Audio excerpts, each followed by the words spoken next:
آنے والا. میں دعوت دیتا ہوں جناب عاطف الرحمان صاحب, رکن جماعت وانیمباڑی جماعت اسلامی کی, ڈپٹی مینیجنگ ڈائریکٹر جن سیوا کوآپریٹو کریڈٹ سوسائٹی لمیٹڈ آئیں اور ہمارے سامنے رمضان اور قرآن اس عنوان پر روشنی ڈالیں.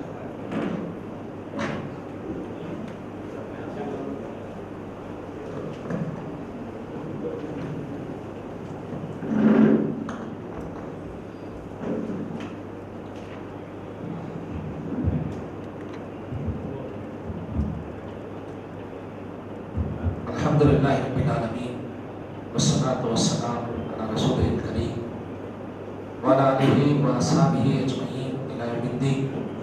اما بعد اعوذ باللہ من الشیطان الرجیم. بسم اللہ الرحمن الرحیم. لو انزلنا هذا القرآن على جبل لرأيته خاشعا متصدعا من خشیۃ اللہ وتلك الأمثال نضربها للناس لعلهم يتفكرون. صدق الله العظيم. رب اشرح لي صدري ويسر لي أمري واحلل عقدة من لساني يفقهوا قولي وما توفيقي إلا بالله عليه توكلت وإليه أنيب. ساری تعریف اللہ رب العالمین ہی کے لیے ہے جو ہم سب کا خالق حقیقی اور معبود برحق ہے, جو جس نے ہمیں زندگی دی, جو ہمارے زندگی کے ہر چھوٹے اور بڑے کا فیصلہ کرتا ہے, نفع و نقصان کا مالک ہے, عزت و ذلت اسی کے ہاتھ میں ہے, کائنات میں اسی کا حکم چلتا ہے, سارے فیصلے اسی کے پاس سے ہوتے ہیں. وہ اس کائنات کا اکیلا اور مکمل قدرت رکھنے والا بادشاہ ہے. ہم سب کو ایک دن اسی رب العالمین کی طرف لوٹ کر جانا ہے.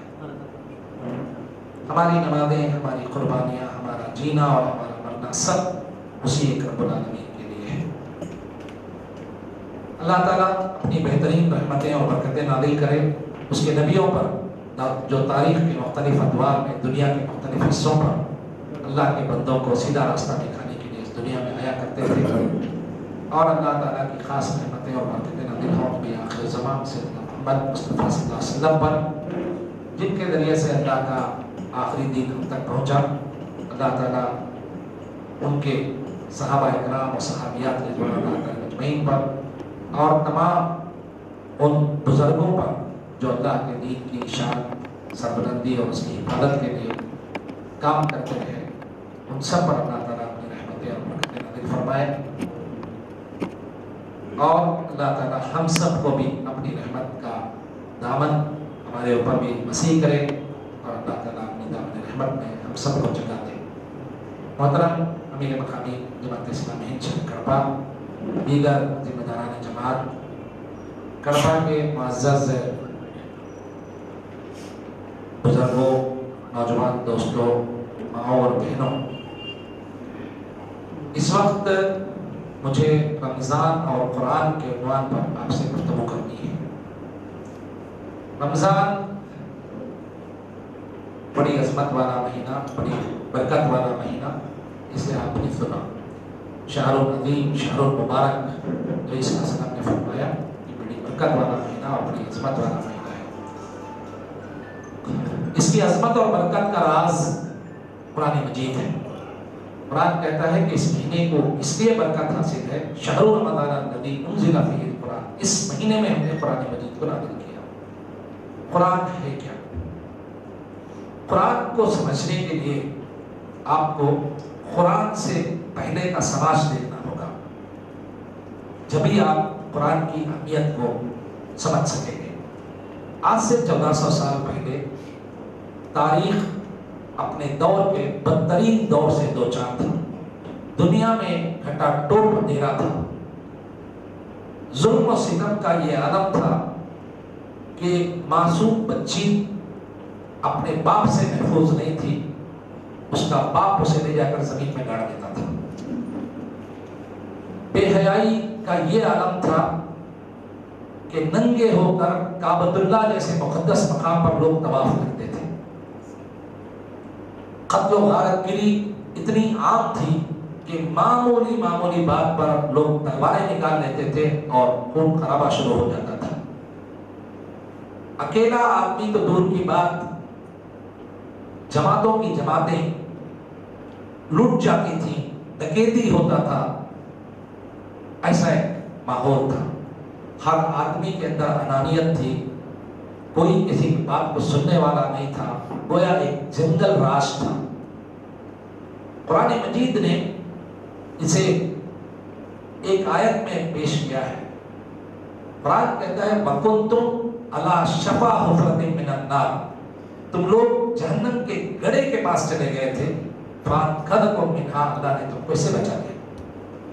یعنی پورا سماج گویا دوزخ کا نقشہ پیش کر رہا تھا. اللہ کے رسول صلی اللہ علیہ وسلم پریشان تھے ان حالات کو دیکھ کر کہ دنیا جس کی سب سے خوبصورت ترین چیز انسان ہے، یہ انسان آخر ہے ایسا کیوں؟ کیا اس کی تباہی اور بربادی کی وجہ ہے؟ نبی صلی اللہ علیہ وسلم جب آپ کی عمر 40 سال کے لگ بھگ تھی، آپ اس مسئلے پر غور و فکر کے لیے مکے سے چند کلومیٹر دور ایک غار ہے، غار ہیرا. اس غار میں آپ کچھ کھانے پینے کی چیزیں، ستو کا آٹا اس طرح بتایا جاتا ہے، کچھ چیزیں لے کر جا کر غور و فکر میں مصروف رہتے تھے، مشغول رہتے تھے. ایسے میں اچانک ایک فرشتہ آپ کے پاس آتا ہے اور آ کر آپ سے آپ کے اوپر قرآن مجید کو حوالے کرتا ہے. تو اقرأ باسم ربک الذی خلق، گویا آپ کو اس کام کے لیے اللہ تعالیٰ چنتا ہے، یا اپنے فرشتے کے ذریعے سے اللہ تعالیٰ نبی صلی اللہ علیہ وسلم کو ایک پیغام دیتا ہے کہ آپ کو یہ کتاب دیا جا رہا ہے. یہ کتاب ایک دستور العمل ہے آپ کا. یہ کتاب ایک کانسٹیٹیوشن ہے آپ کے لیے. اس کتاب کے مطابق آپ کو ایک نئی دنیا کی تعمیر کرنی ہے، ایک نئی دنیا کو بنانا ہے. اور جو آیت میں نے شروع میں آپ کے سامنے پڑھی، اس آیت میں اللہ تعالیٰ نے اس کتاب کو، یہ کتاب ہے کیا، کتنی بڑی اور کتنی بھاری ذمہ داری ہے یہ، اسے بیان کرتے ہوئے قرآن کہتا ہے لو انزلنا ھذا القرآن، اگر ہم اس قرآن کو کسی پہاڑ پر نازل کر دیتے، لرأیتہ خاشعا متصدعا من خشیۃ اللہ، تم دیکھتے کہ وہ اللہ کے خوف سے ٹکڑے ٹکڑے ہو جاتا، اس کی جو ہے ریزہ بکھر جاتا ہو. اور قرآن کہتا ہے کہ ہم یہ باتیں تمہارے سامنے بیان کرتے ہیں تاکہ تم اپنے حال پر غور کرو. یتفکرون، قرآن کہتا ہے تم سوچو اپنے بارے میں، اس ذمہ داری کے تم عامل ہو. نبی صلی اللہ علیہ وسلم حدیث کی کتابوں میں آتا ہے کہ غار ہیرا سے نکلتے ہیں، کپ کپی طاری ہو جاتی ہے آپ کے جسم پر. حضرت خدیجہ رضی اللہ عنہا کے پاس آ کر کہتے ہیں کہ خدیجہ مجھے ایسا لگتا ہے کہ میری جان مجھ سے نکل جائے گی. ایک بڑی بھاری ذمہ داری، کیسے میں یہ ادا کر پاؤں گا، کیسے میں اس کام کو کروں گا. اللہ کے رسول صلی اللہ علیہ وسلم کو ان کی چہیتی بیوی حضرت خدیجہ تسلی دیتی ہیں کہ اللہ کے رسول صلی اللہ علیہ وسلم آپ پریشان مت ہوئیے، اللہ تعالیٰ آپ کو ضائع نہیں کرے گا. آپ بہت سارے اچھے کام کرتے ہیں، بہت سارا حوالہ آپ نے دیا، آپ جو ہے یتیموں کا، بیواؤں کا، آپ جو ہے مجبوروں کا آپ خیال رکھتے ہیں، اللہ تعالیٰ آپ کو ضائع نہیں کرے گا. ورقہ بن نوفل اس زمانے کا ایک بڑا اہل کتاب کا عالم دین، عیسائی عالم دین، ان کے پاس جاتے ہیں. اس وقت وہ بتاتے ہیں کہ یہ وہی فرشتہ ہے جو اس سے پہلے اللہ کے نبیوں کے پاس آیا کرتا تھا. آپ ایک بڑے کام پر مامور ہوئے. یہاں سے غار ہیرا سے قرآن کا یہ سفر شروع ہوتا ہے. اللہ کے رسول صلی اللہ علیہ وسلم لوگوں کے سامنے بتاتے ہیں کہ میں اللہ کا پیغمبر ہوں اور میں تمہیں اللہ کے پیغام کو سناتا ہوں.